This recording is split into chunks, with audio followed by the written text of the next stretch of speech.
Good evening, I'm Steve Johnson. Be sure to get our app on your smartphone or tablet. You can also watch the Dove on our website or on our Roku channel. Well, from the Dove newsroom at this hour, Iran's recent ballistic missile test is being called a clear violation of UN sanctions. That assessment comes from the U.S. ambassador to the United Nations, Samantha Power. She says a review of the launch has confirmed that the medium-range ballistic missile fired October 10th was inherently capable of delivering a nuclear weapon.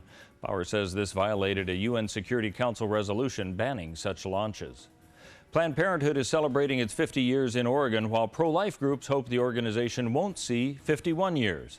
As undercover videos have surfaced showing negotiations of the sale of human fetal parts, momentum has been on the rise for pro-life groups. Brian Platt of Jackson County Right to Life says their mission is to shine the light on the consequences that lead to unplanned pregnancies and often to abortions.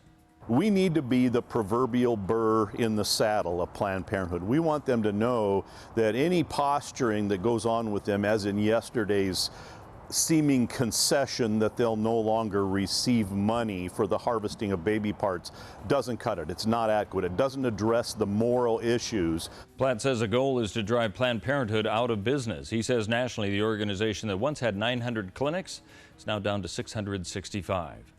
Medford City Council has voted to approve medical marijuana dispensaries but has rejected recreational pot sales. During the course of the discussion of marijuana at Thursday night's meeting was the possibility that Medford voters may have the chance to weigh in on the matter. A newspaper article reveals that councilors are as evenly divided on the marijuana issue as voters. In the 2014 general election, Medford voters were virtually evenly divided on Measure 91. Mayor Gary Wheeler has indicated he may veto, that is, the medical marijuana dispensary proposition. The Hynix manufacturing plant once employed 1,100 Eugene workers and now has sold at an auction for $20 million. The Register-Guard newspaper reports the buyer remains unidentified and details of the sale will be available once escrow has closed.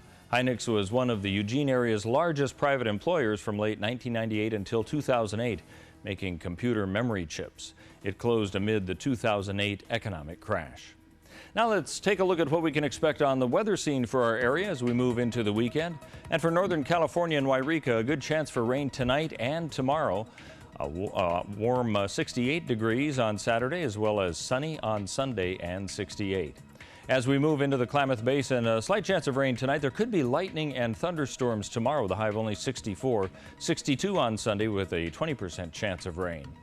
As we head along the Oregon coastal area, slight chance of rain tonight, increasing tomorrow, the high of 64, 62, and rain a possibility for Sunday.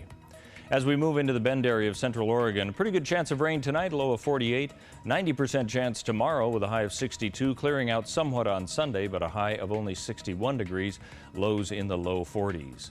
As we move into the Medford area of Southern Oregon, as well as Ashland and Grants Pass, a slight chance of rain tonight, low of 54, 70% chance tomorrow, the high of 66, 70 degrees and mostly sunny, but still a slight chance of rain on Sunday with the lows somewhere in the mid to upper 40s. That's a look at news and weather right here on the Dove.